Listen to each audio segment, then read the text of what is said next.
जय श्री राम। मैं हूं पंडित अरविंद गौड़। स्वागत करता हूं आपका अपने YouTube चैनल ज्योतिष विद अरविंद गौड़ में।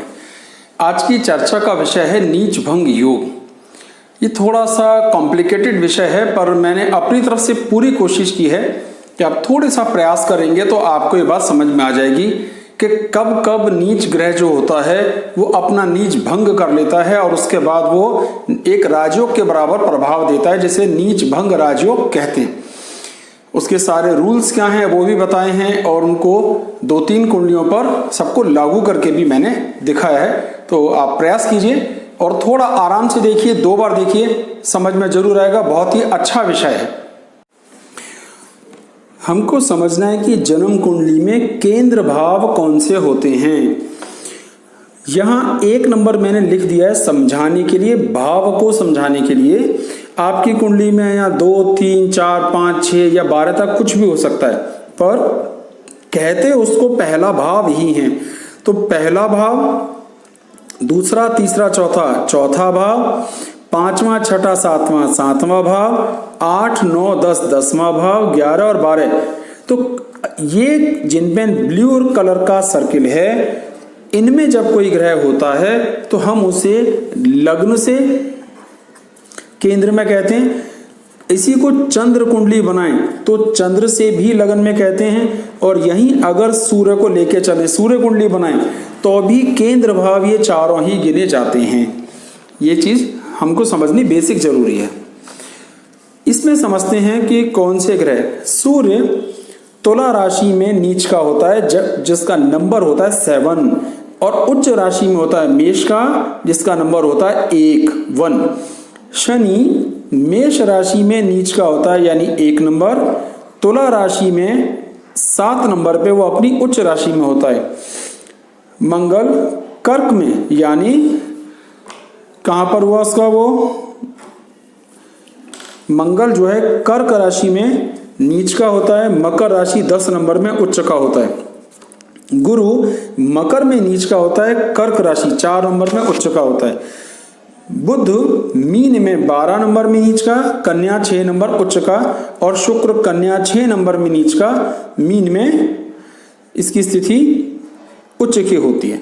तो अब तुला में इसका स्वामी होता है शुक्र, इसका स्वामी होता है मंगल, यानी सूर्य तुला में मतलब शुक्र के साथ बैठेगा, शुक्र की राशि में। तो अगर हम पूछें तुला की नीच राशि का स्वामी क्या है तो शुक्र, उच्च राशि का स्वामी क्या है तो मंगल।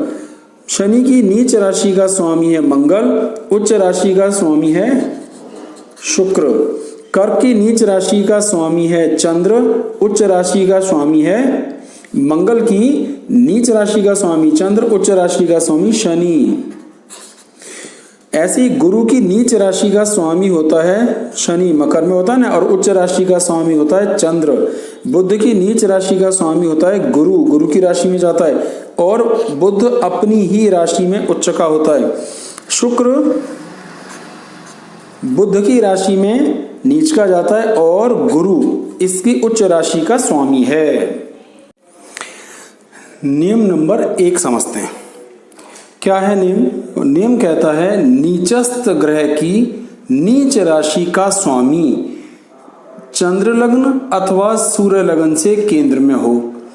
अब यहाँ पे नीचस्थ ग्रह कौन है? सूर्य। सूर्य की नीच राशि का स्वामी क्या हुआ? शुक्र। और शुक्र को या तो चंद्र लग्न से या सूर्य लग्न से केंद्र में होना चाहिए था। तो यहाँ पर शुक्र सूर्य लग्न से भी केंद्र में है और चंद्र लग्न से भी केंद्र में है। तो पहला नियम आपको क्लियर हुआ। जो ग्रह नीच राशि में है उस राशि का स्वामी चंद्र लग्न से या सूर्य लग्न से केंद्र में आना चाहिए। पहला नियम ये है।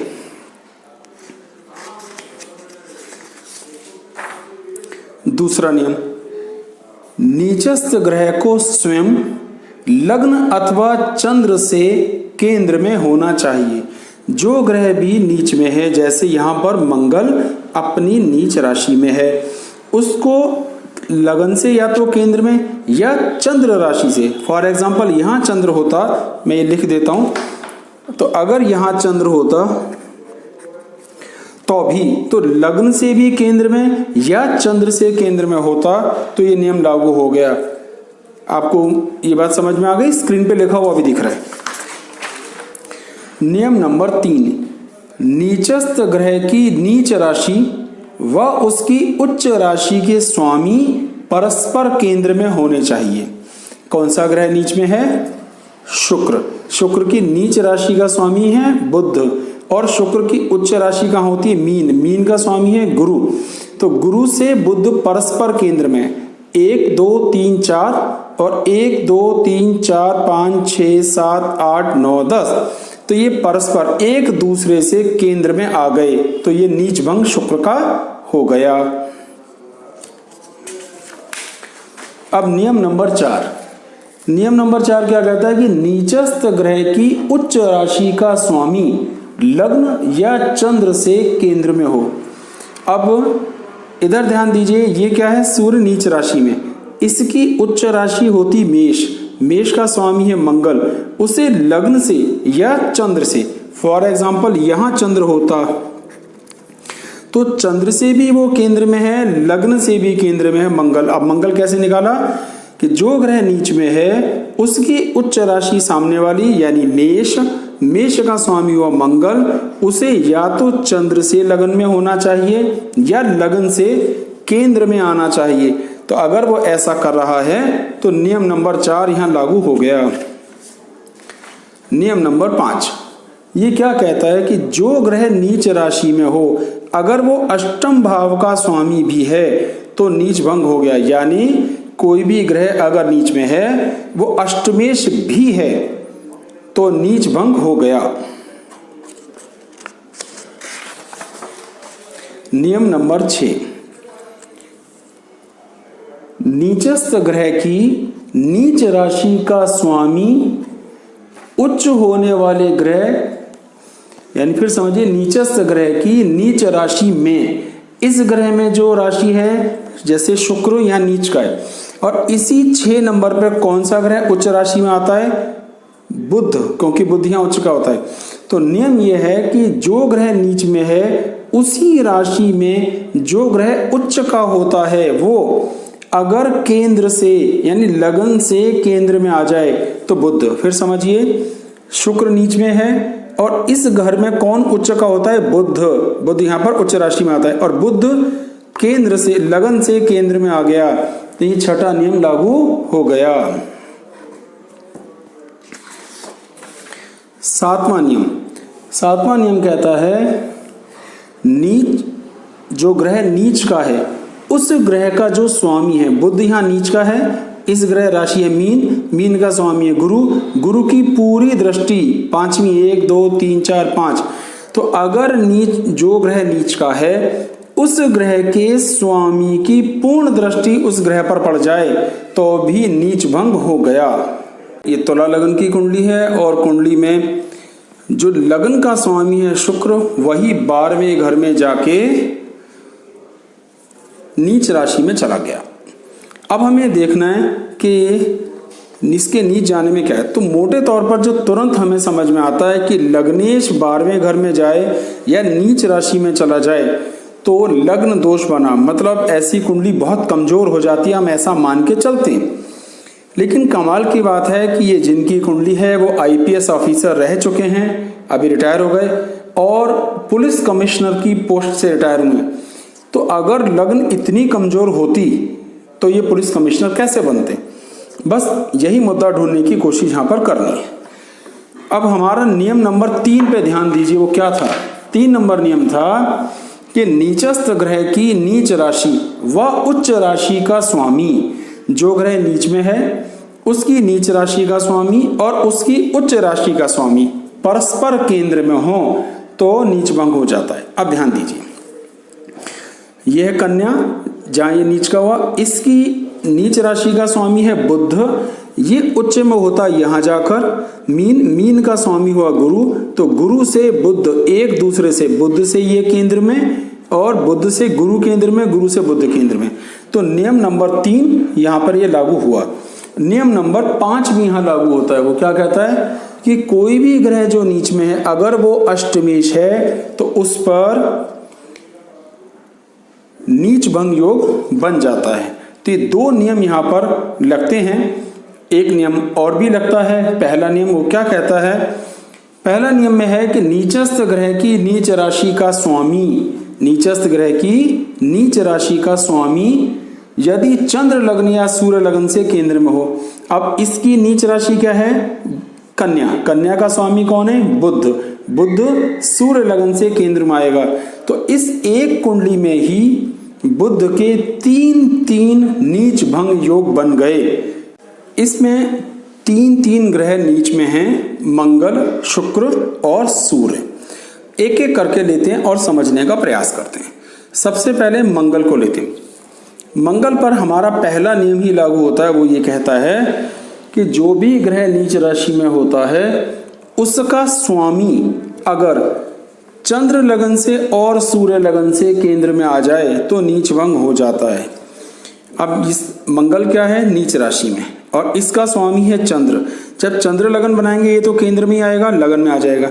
सूर्य से गिनेंगे तो अभी 1 2 3 4 5 6 7 8 9 10, ये फिर केंद्र में। तो पहला एक नियम लागू हो गया हमारा पहले वाला।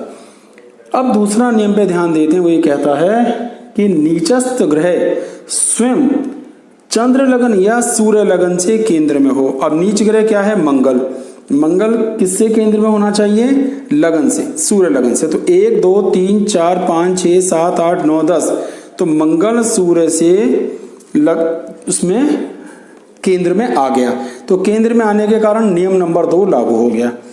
अब बात आती है, इसमें एक और नियम लागू है, उसका नाम है नियम नंबर 6। वो क्या कहता है कि जो ग्रह नीच राशि में है, जिसमें, अब ये किसमें है? कर्क में। इस राशि में कौन सा ग्रह उच्च राशि में होता है? तो इसमें गुरु उच्च राशि में होता है। तो अब ये कह रहे हैं कि नीचस्थ ग्रह की नीच राशि में उच्च होने वाला ग्रह अगर लग्न से केंद्र में आ जाए, जो ये आ रहा है, तो भी नीचभंग हो जाता है।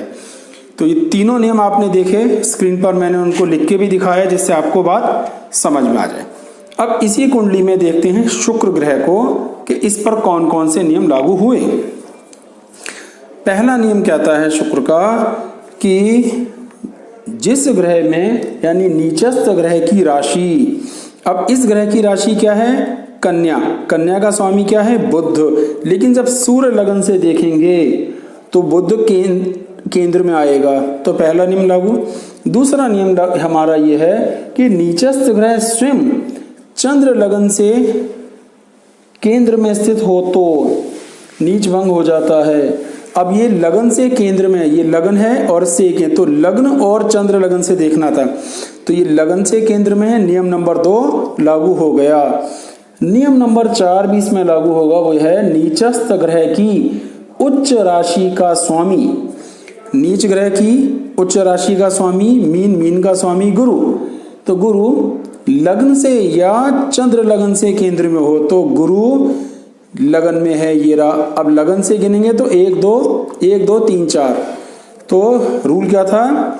जो ग्रह नीच में है उसकी उच्च राशि कौन सी है? मीन का स्वामी है गुरु, वो लगन से अगर केंद्र में है तो नीचभंग होगा। नियम नंबर 5, कोई ग्रह अष्टमेश है तो वो नीचभंग हो जाएगा। नियम नंबर 6, जो ग्रह नीच राशि में है उसकी नीच राशि का स्वामी, तो नीचस्थ ग्रह की नीच राशि में जो ग्रह उच्च का होता है, इसमें कौन उच्च का होता है? बुध। अगर वो लग्न से या चंद्र से केंद्र में हो तो ये नियम लागू होगा। तो 1 2 3 4 ये केंद्र में आया, तो हमारा ये नियम भी लागू हो गया। तो इस पर आपने देखा एक साथ 5 योग ऐसे बने जिससे ये नीचभंग हुआ। अब सूर्य को समझते हैं। पहला नियम लागू करते हैं सूर्य पर। पहला नियम कहता है नीचस्थ ग्रह की नीच राशि का स्वामी अगर चंद्र लगन या सूर्य लगन से केंद्र में हो तो। नीच राशि क्या है इसकी? ये तुला में हुआ, इसका स्वामी क्या है? शुक्र, और वो लगन से केंद्र में आ रहा है, तो ये पहला नियम यहाँ पे लागू हो जाता है। दूसरा नियम, हमारा चौथा नियम कहता है यहाँ पे जो ग्रह नीच राशि में है तो नीचस्थ ग्रह की राशि का स्वामी, इसका स्वामी शुक्र, नीचस्थ ग्रह की उच्च राशि का स्वामी। अब इसकी ये यहाँ नीच में है, सूर्य उच्च में होगा मेष में, मेष का स्वामी मंगल। अगर लग्न से या चंद्र लग्न से केंद्र में हो तो नीच भंग हो जाता है। तो नियम, जो ग्रह नीच में है वो जहां उच्च में होगा, उच्च का जो स्वामी है अगर वो लग्न से या चंद्र लग्न से केंद्र में आए, जो चंद्र लग्न से केंद्र में आएगा तो नीच भंग हो जाएगा। कैसा लगा आपको आज का वीडियो? मुझे उम्मीद है कि अगर आपने थोड़ा सा भी प्रयास किया होगा तो आपको समझ भी आया होगा और अच्छा भी लगेगा। निकट भविष्य में जब कोई ग्रह नीच राशि में जाएगा या आपकी अपनी कुंडली में कोई ग्रह नीच में है तो आपके लिए ये समझना या देखना आसान होगा कि उस नीच ग्रह का आपकी कुंडली पर क्या प्रभाव है, या वो ग्रह नीच में है भी या नहीं, या उसका नीच भंग हो रहा है या नहीं। हमारे चैनल को सब्सक्राइब कीजिए, वीडियो को सब्सक्राइब कीजिए, लाइक कीजिए, आगे शेयर कीजिए, और कोई सवाल आपके मन में है जो इस वीडियो से संबंधित है जरूर पूछें। मुझसे जितना संभव होगा मैं उसका उत्तर देने का प्रयास करूंगा। आप अपनी जन्म कुंडली दिखाने के लिए भी संपर्क कर सकते हैं। मेरा व्हाट्सएप नंबर स्क्रीन पर फ्लैश हो रहा है, उसका कुछ फीस है जो आप मुझे पे करेंगे तो जो भी आपकी क्वेश्चंस होंगे उनका आंसर देने का प्रयास किया जाएगा। बहुत बहुत धन्यवाद। जय श्री राम।